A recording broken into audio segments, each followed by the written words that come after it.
بسم اللہ الرحمن الرحیم۔ آج یونیورسٹی میں گریجویشن کے فائنل ایئر کے اسٹوڈنٹ کے درمیان تقریری مقابلہ ہو رہا تھا۔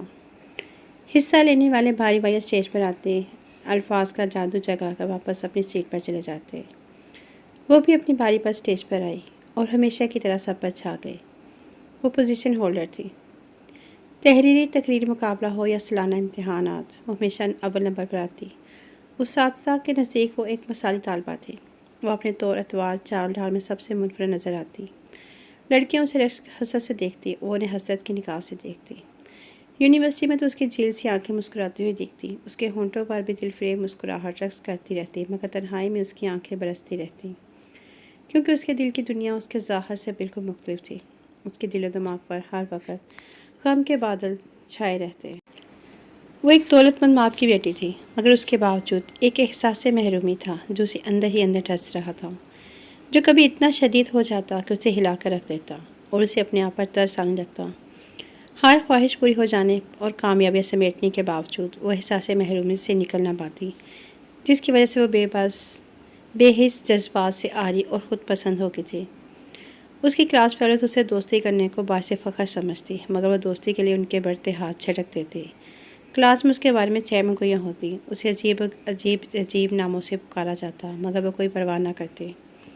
بعض اوقات اس کی ذات پر کہے گئے جملے اس کا دل چھلنی کر دیتے، مگر وہ اپنی ذات میں مگن اپنے کام سے کام رکھنے والی لڑکی تھی۔ وہ اپنے آس پاس موجود لوگوں کو دیکھتی جو محبت کرنے والے رشتوں میں گھرے ہوئے تھے، مگر وہ ان رشتوں سے محروم تھی، اور اس بات کا احساس اسے شدت سے ہوتا، تبھی اس کو اپنی کامیابی پر بھی کوئی خاص خوشی نہ ہوتی۔ ہمیشہ کی طرح آج بھی مقابلے میں اس کی پہلی پوزیشن تھی، مگر اسے کوئی خوشی نہ تھی، کیونکہ وہ سمجھتی تھی کہ اس کی خوشیوں میں شریک ہونے والا کوئی نہیں۔ خالی پیریڈ میں وہ اپنی سیٹ پر بیٹھی کتاب کھولے ادھر ادھر سے بے نیاز خیالوں میں کھوئی ہوئی تھی کہ اچانک اسے بادلوں کی گھن گرج سنائی دی۔ اس نے کھڑکی سے باہر آسمان کی جانب نگاہ اٹھائی۔ آسمان پر ہر طرف گہرے بادل چھائے تھے، جس کی وجہ سے چاروں طرف اندھیرا چھا گیا۔ پھر گرج چمک کے ساتھ موسلادھار بارش شروع ہو گئی۔ وہ رم جھم بارش برسنے کا نظارہ کرنے میں اتنی محو تھی کہ اسے خبر ہی نہ رہی کہ وہ گھر میں ہے یا یونیورسٹی اپنی کلاس روم میں۔ آنسو اس کے چہرے کو بھگوئے جا رہے تھے۔ کیا بات ہے، کیوں رو رہی ہو؟ اس کی برابر والی سیٹ پر بیٹھی تحریم نے پوچھا۔ کچھ نہیں، وہ اسے نظریں چراتے ہوئے بولی اور اپنے آنسو صاف کرنے لگی۔ دیکھو، بارش کی وجہ سے موسم کتنا پیارا ہو گیا ہے، تحریم نے کہا۔ ہاں، وردہ نے مختصر سا جواب دیا اور نوٹس ترتیب سے رکھنے لگی۔ وردہ، تم تو ہر وقت مسکراتی رہتی ہو، پھر تمہاری آنکھوں میں آنسو، مجھے کچھ سمجھ نہیں آئی، کیا گھر میں کوئی پریشانی یا مسئلہ ہے؟ نہ ہی مجھے کوئی پریشانی ہے، نہ ہی کوئی مسئلہ، وردہ نے سخت لہجے میں کہا۔ تحریم خاموشی سے کتابیں سمیٹ کر باہر چلی گئی۔ وردہ نے اس کے جانے کے بعد سکون کا سانس لیا۔ وہ اس قسم کے سوالوں سے بہت گھبراتی تھی۔ وہ کسی پر یہ ظاہر کر کے کہ وہ محرومی والی زندگی گزار رہی ہے، اس کی ہمدردی نہیں سمیٹنا چاہتی تھی۔ کچھ ہی دیر میں بارش تھم گئی اور مطلع صاف ہو گیا۔ ہر چیز دھل کر نکھر گئی تھی۔ بارش کی وجہ سے موسم خوشگوار ہو گیا تھا۔ نرم نرم سی ٹھنڈی ہوا چل رہی تھی۔ ایک ہوا کا جھونکا آیا اور اس کے چہرے کو چھو کر گزر گیا۔ اس نے ریسٹ واچ پر ٹائم دیکھا، چھٹی کا وقت ہو گیا تھا۔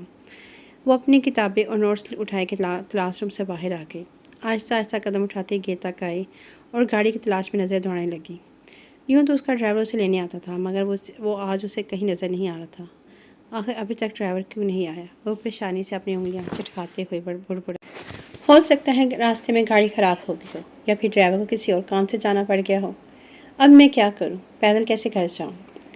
آہستہ آہستہ کر کے چند ایک کے علاوہ سارے طالبات اپنے اپنے گھروں کو روانہ ہو گئے، مگر وہ خیالوں میں گم کھڑی آنے جانے والی گاڑیوں کو بغور دیکھ رہی تھی۔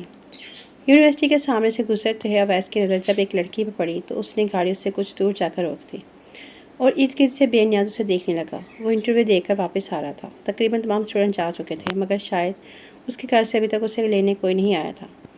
وہ پریشانی سے کبھی کلائی پابندی گاڑی پر ٹائم دیکھتے اور کبھی آنے جانے والی گاڑیوں کو۔ پریشانی اور الجھن اس کے چہرے سے عیاں تھی۔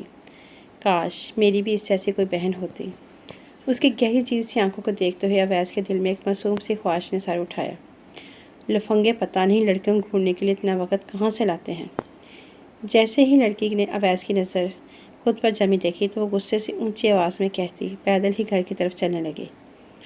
اس کی آواز پر اویس نے گڑبڑا کر ادھر دیکھا تو اسے اپنی ہی حرکت پر غصہ بھی آیا اور شرمندگی بھی ہوئی۔ پھر اس کے الفاظ پر غور کرنے لگا۔ اس نے مجھے لفنگا کہا؟ نہیں، میں لفنگا نہیں ہوں۔ میں تو پورے محلے میں شریف اور مہذب لڑکا کہلاتا ہوں۔ اویس نے بڑبڑاتے ہوئے گاڑی لڑکی کے قریب کرتے ہوئے کہا، میں آپ کو گھر ڈراپ کر دیتا ہوں، شکریہ، میں چلی جاؤں گی۔ دیکھیے آپ غلط سمجھ رہی ہیں، میں ایسا ویسا لڑکا نہیں ہوں، اویس شکایتی انداز میں بولا۔ ایسے ویسے جو ہوتے ہیں وہ کون سا کہتے ہیں کہ ہم ایسے ویسے ہیں؟ لڑکی نے اسی کے انداز میں چڑھ کر کہا، آئیے میں آپ کو آپ کے گھر ڈراپ کر دیتا ہوں۔ اویس نے ہار نہ مانی اور پھر اسے گھر ڈراپ کرنے کا کہا۔ اس نے انکار میں سر ہلایا اور قدم آگے کی طرف بڑھا دیے۔ دیکھیے محترمہ، آپ یقین کریں، میں ایسا ویسا ہرگز نہیں ہوں، پورا محلہ میری شرافت کی گواہی دیتا ہے، اویس نے کہا۔ میں ایسے ویسوں کو تو دور کی بات، آپ جیسوں کو بھی لفٹ نہیں کرواتی، اور آج آپ کو گورتے دیکھ کر آپ کے محلے والوں کی گواہی میری گواہی بھی شامل ہو گئی ہے کہ آپ کتنے پانی میں ہیں۔ اس نے تلک کا کہا تو اویس کو بے ساختہ ہنسی آ گئی۔ دراصل میری کوئی سسٹر نہیں ہے نا، میں بس آپ کو دیکھ کر خیال ہے کہ کاش میری بھی کوئی بہن ہوتی، اویس نے کہا۔ آپ کی کوئی بہن نہیں؟ تبھی تو آپ سریعان مجھے گھور رہے تھے۔ لڑکی کی جھیلتی آنکھوں میں الجھن تیرنے لگی۔ اسے سمجھ نہیں آ رہی تھی کہ وہ ویسے کیسے جان چھڑائے۔ اچھا بہنا، میں آپ سے سوری کہتا ہوں، واقعی مجھے آپ کو نہیں دیکھنا چاہیے تھا۔ آئیے میں آپ کو ڈراپ کر دیتا ہوں، اویس نے گاڑی کا پچھلا دروازہ کھولتے ہوئے سنجیدگی سے کہا۔ ودیا کو اس کے بہنا کہنے میں اتنی اپنائیت محسوس ہوئی کہ اسے ایسا لگا کہ جیسے سچ مچ اس کا بھائی اس کے سامنے کھڑا ہو۔ اس نے پہلے تو حیرت سے اویس کو دیکھا، پھر کچھ سوچتے ہوئے بولی، ٹھیک ہے بھائی، اگر آپ کی کوئی بہن نہیں تو میرا بھی کوئی بھائی نہیں، چلے میں آپ کو راستہ بتاتی ہوں، آپ مجھے میرے گھر تک چھوڑ آئیے۔ وہ گاڑی میں بیٹھتے ہوئے بولی۔ یونیورسٹی سے گھر تک کا 15-20 منٹ کا راستہ خاموشی سے گزر گیا۔ بس یہیں روکتے ہیں، وہ سامنے ہی میرا گھر ہے، آپ کا شکریہ، لڑکی نے کہا تو اویس نے گاڑی روک دی۔ جیسے وہ گاڑی سے اتری، اویس نے پوچھا، پلیز نام تو بتاتی جائیں۔ اویس کے اچانک سوال پر سٹپٹ آ گئی، پھر منہ بنا کر بولی، وردا، اور تیز قدم اٹھاتی گھر میں داخل ہوگی۔ اویس پہلی بار اس طرف آیا تھا، لہٰذا اس کے گھر اور آس پاس کے گھروں کو اچھی طرح ذہن نشین کیا اور مسکراتے ہوئے گاڑی آگے کی جانب بڑھا دی۔ نوید احمد کے 2 بیٹے تھے، بڑا بیٹا داؤد اور چھوٹا دانیال، دونوں خوبصورت، پڑھے لکھے اور اچھی پوسٹ پر تھے، اور وہ اپنے والدین کے فرمانبردار اور اپنی بیویوں سے محبت کرنے والے تھے۔ داؤد کی بیوی نگہت اس کے تایا کی بیٹی تھی۔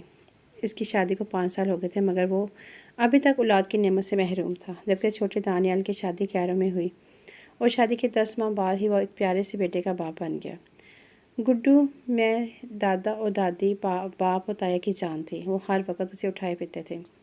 دانیال کی بیوی کم عمر سلجھی ہوئی لڑکی تھی، ساس سسر جیٹھ اور جیٹھانی کے ساتھ اچھی طرح سے پیش آتی، ان کے کام کر کے خوشی محسوس کرتی، سب ہی اس سے خوش تھے سوائے نگہت کے۔ نگہت ویسے تو اچھی تھی، مگر شادی کے کافی عرصے بعد بھی جب اس کی اولاد نہ ہوئی تو وہ زینب اور گڈو سے خار کھانے لگی۔ وہ زینب کو بات بات پر ٹوکتی، اس کے ہر کام میں کیڑے نکالتی، مگر زینب بڑی بہن سمجھ کر نظر انداز کر دیتی۔ جب کبھی نوید احمد گڈو سے پیار کرتے ہوئے کہتے کہ میری حویلی جتنی بھی جائیداد اس کا وارث گڈو ہے، تو نگہت انگاروں پر لوٹنے لگتی، کیا ہی اچھا ہو میرا بیٹا ہو جائے، مگر یہاں کسی کو میری فکر ہی کہاں، ان کو تو زینب مل گئی، حویلی کا وارث پیدا کرنے والی۔ نگہت دل ہی دل میں گھٹتی اور اللہ سے شکوے کرتی۔ گڈو 1 سال کا ہوا تو ڈاکٹر نے زینب کو پھر خوشخبری سنائی، اب تو نگہت کی نیندیں حرام ہو گئی، میں اس کا بچہ نہیں ہونے دوں گی، اس نے سوچا اور کھانے میں دوائی ملا کر زینب کو کھلا دی، جس سے زینب کا 3 ماہ کا حمل ضائع ہو گیا۔ اس واقعے کے 5 ماہ بعد ہی ایک دن دانیال کا کام پر جاتے ہوئے راستے میں ہونے والی اندھا دھند فائرنگ کی زد میں آ کر دنیا سے چل بسا۔ زینب کی تو دنیا ہی اندھیر ہوگی، اس بیچاری کی ابھی عمر ہی کیا تھی، صرف 20 سال، مگر اس نے رب سے شکوہ نہ کیا، چپ چاپ آنسو بہاتی رہتی۔ البتہ نگہت اس کے بیوہ ہونے پر مطمئن تھی کہ اب یہ ماں باپ کے گھر چلی جائے گی، نہ رہے گا بانس، نہ بجے گی بانسری۔ نگہت نے حقارت بھری نظروں سے زینب کو دیکھتے ہوئے سوچا اور دل ہی دل میں مسکرا اٹھی۔ امی آپ کہتی ہیں نا کہ کوئی اچھی اس لڑکی ملے اور حمزہ بھائی کی شادی کر دیں، آپ سمجھے لڑکی مل گئی، اویس نے چٹکی بجاتے ہوئے کہا۔ زینب اور حمزہ اسے گھور کر رہ گئے۔ یہ تم نوکری کے لیے انٹرویو دینے گئے تھے یا لڑکیاں دیکھنے؟ زینب سے پہلے حمزہ بول اٹھا۔ بھائی میں دینے تو انٹرویو ہی گیا تھا، مگر واپسی پہ ایک بہت ہی خوبصورت اور معصوم سی لڑکی میں نظر آ گئی، بس اسے دیکھ کر آپ کا خیال آ گیا کہ آپ کیا کہتے ہیں، صبح جا کر آپ کے لیے رشتہ مانگ لیتے ہیں۔ ہیں؟ اویس نے شوق ہو کر کہا۔ حمزہ حیران ہو کر بولا، جہاں تک کسی لڑکی پر نظر پڑنے کی بات ہے وہ تو سمجھ میں آتی ہے، لیکن تمہیں اس کے گھر کا بھی پتہ چل گیا، یہ بات کچھ سمجھ میں نہیں آ رہی، حمزہ نے خفگی سے اسے گھورتے ہوئے کہا۔ تو اویس نے بات منوان کہہ دے رہی، ساری بات سن کر حمزہ کے ماتھے پر بل پڑ گئے۔ کیا تم اس لڑکی کو دیکھتے رہے، اس سے باتیں کی اور پھر گھر تک چھوڑ کر آئے؟ وہ غصے سے دانت پیستے ہوئے بولا۔ بھائی اس میں اتنا غصہ کرنے والی کون سی بات ہے، میں نے کون سا گناہ کیا ہے؟ اویس نے برا مان کر کہا۔ نہ محرم لڑکی کو دیکھنا، اسے اوٹ پٹانگ باتیں کرنا، یہ گناہ نہیں تو اور کیا ہے؟ بچپن سے امی ہمیں جو سبق یاد کرواتی رہی تم بھول گئے کیا؟ حمزہ کے لہجے میں خف گئی تھی۔